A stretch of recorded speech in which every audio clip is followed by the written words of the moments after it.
Bonjour à tous, on se retrouve ce mardi sur l'hippodrome de Chantilly pour une nouvelle émission Quintet Flash, un Quintet Plus qui va se disputer dans le prix des Terres Noires. C'est un handicap pour des 4 ans et plus, la distance 1600 mètres, donc on est de retour sur l'hippodrome des Princes de Condé avec un lot plutôt intéressant et des chevaux qu'on connaît bien quand même à ce niveau de la compétition.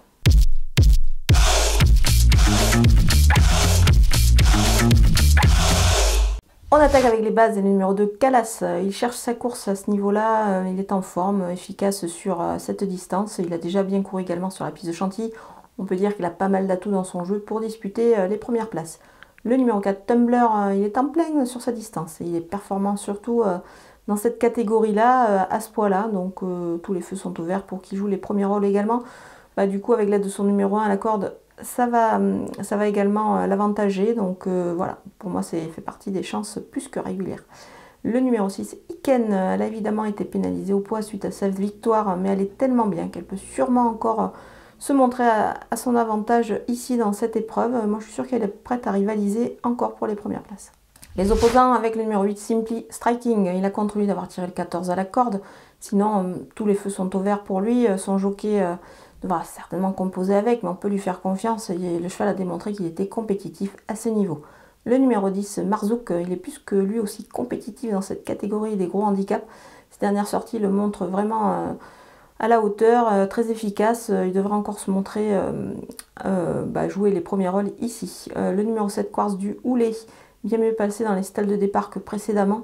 Il devrait pouvoir effacer un petit peu son récent échec du coup, mais on le verra plus quand même pour une place. Le numéro 12, Al-Kassim, évidemment sa situation est beaucoup moins favorable suite à cette victoire dernièrement, mais bon, on va quand même le surveiller de très près parce qu'il a tiré un bon numéro de corde avec le 4 et Christophe Soumillon est en selle, donc ça fait pas mal de choses pour lui. Mon coup de poker, le numéro 13, Holylock, il ne gagne pas ces derniers temps, mais attention, il enchaîne les bonnes sorties ce cheval. Il devra encore se montrer à la hauteur ici sur une piste qu'il connaît, puisqu'il a déjà gagné ici à Chantilly. Il va aussi bénéficier d'une bonne corde, c'est la corde 5, plutôt favorable sur ce parcours. Les outsiders avec le numéro 5, Tandia Selene, elle a gagné une course à condition, et là en 38 de valeur, pour son retour dans le handicap, évidemment sa marge est plus réduite. Du coup, on va voir plutôt pour une place dans cette épreuve.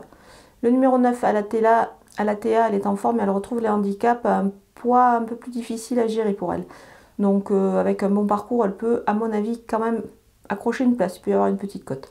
Le numéro 11, Star Rock, un poids légèrement revu à la baisse, mais peut-être pas suffisamment pour pouvoir jouer les premiers rôles, c'est-à-dire viser les premières places. On le verra plus pour une petite place dans une combinaison élargie. Le numéro 3, Sky Power, il n'a pas une énorme marge de manœuvre lui aussi au poids. Il devra composer aussi avec ce 15 à la corde qui n'est pas évident sur ce parcours. Mais attention, pourquoi pas une place. On ne va pas totalement l'écarter. Le numéro 15, Famoso, le lot est plus relevé évidemment, mais avec un bon parcours, il peut pourquoi pas surprendre et se glisser à l'arrivée en fin de jeu plutôt. Le numéro 1, Shining Ocean, il reste sur 2 échecs, il demeure chargé, alors ce cheval-là, il devra se sortir également du 16 à la corde. Ça fait un petit peu beaucoup contre lui, mais on ne peut pas totalement l'éliminer quand même, c'est le top weight de la course. Donc voilà, on le verra plutôt en bout de piste. On termine avec les délaissés, le numéro 16, Aiguière d'Argent. On connaît bien ce cheval de handicap, mais il est désormais plus performant quand même dans la deuxième épreuve.